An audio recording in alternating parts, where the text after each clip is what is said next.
అనకాపల్లి జిల్లా కొక్కిరాపల్లి వద్ద రోడ్డు ప్రమాదం జరిగింది. ఆ ప్రమాదంలో 7గురికి తీవ్ర గాయాలయ్యాయి. అయితే అదే సమయంలో విశాఖ నుంచి పాయకరావుపేట వెళ్తున్న హోంమంత్రి అనిత వెంటనే తన కాన్వాయ్ను ఆపి క్షతగాత్రులకు దగ్గరుండి ఆసుపత్రికి వారిని తరలించారు. మంత్రి అనిత సిబ్బంది సహాయక చర్యల్లో పాల్గొన్నారు. క్షతగాత్రులకు మెరుగైన వైద్యం అందించాలని అధికారులను ఆదేశించారు హోంమంత్రి అనిత. అయితే ఆసుపత్రిలో చికిత్స పొందుతూ 2 చనిపోయారు.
అనకాపల్లి జిల్లా కొక్కిరాపల్లి వద్ద రోడ్డు ప్రమాదం జరిగింది. ఆ ప్రమాదంలో 7గురికి తీవ్ర గాయాలయ్యాయి. అయితే అదే సమయంలో విశాఖ నుంచి పాయకరావుపేట వెళ్తున్న హోంమంత్రి అనిత వెంటనే తన కాన్వాయ్ను ఆపి క్షతగాత్రులను దగ్గరుండి ఆసుపత్రికి తరలించారు.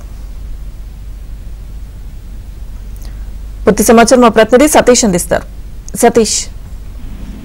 లక్ష్మీదుర్గ అనకాపల్లి జిల్లా యలమంచిలి సమీపంలో కొక్కిరాపల్లి వద్ద ఉదయం రోడ్డు ప్రమాదం సంభవించింది. టాటా ఏస్ వాహనం ఆటోలకి మధ్య ఈ రోడ్డు ప్రమాదం సంభవించింది. ఇందులో 7గురికి పైగా గాయాలైనట్టు తెలిసింది. అదే సమయంలో విశాఖ నుంచి యలమంచిలి వైపు వెళ్తూ పాయకరావుపేట వెళ్తున్న హోంమంత్రి వంగలపూడి అనిత ఆ యొక్క దృశ్యాన్ని చూడడం జరిగింది. వెంటనే తన సిబ్బందితో పాటు కిందికి దిగి అక్కడ ఉన్న క్షతగాత్రులందరినీ కూడా తన కాన్వాయ్ వాహనాల్లో సమీపంలో ఉన్న ప్రభుత్వ ఆసుపత్రి తరలించారు. కొందరిని అనకాపల్లి ప్రభుత్వ ఆసుపత్రి తరలించారు. మరికొంతమంది స్వల్ప గాయాలతో ఉన్న వారిని అక్కడ సమీపంలో ప్రైవేట్ ఆసుపత్రులు తరలించారు. అందులో 7గురు గాయాలు అవగా 2 మృతి చెందినట్లు తెలిసింది. అయితే ఆమె అక్కడి నుంచి తరలించడమే కాదు, తర్వాత వారిని పరామర్శించేందుకు కూడా అక్కడికి వెళ్ళడం జరిగింది. అందరితో మాట్లాడి క్షేమ సమాచారాలు తెలుసుకోవడం జరిగింది. గాయాల పాలైన వారికి కూడా మెరుగైన వైద్యం అందించాలంటూ, ఒకవేళ తీవ్ర గాయాలైన వారిని కూడా సిటీకి పంపించి మెరుగైన వైద్యం అందించేందుకు ఆదేశాలు జారీ చేశారు.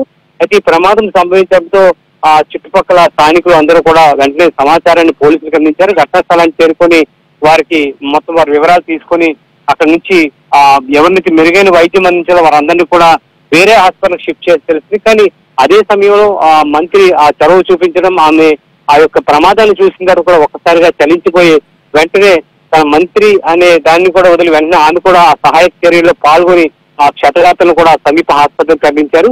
కానీ ఇది దురదృష్టవశాత్తు ఏం జరిగింటే ఆ 2 ఎవరైతే ఈ క్షతగాత్రులు 2 చనిపోవడం బాధాకరంగా తెలిసింది. ఇది కూడా మంత్రి దృష్టికి తీసుకువెళ్లారు. అయితే తమ సిబ్బందిని కూడా పంపించి వారికి ఎటువంటి సహాయక చర్యలు చేపట్టాలనేది కూడా ఆమె ఆదేశాలుగా జారీ చేశారు. Lakshmi Durga. Okay Satish, thank you.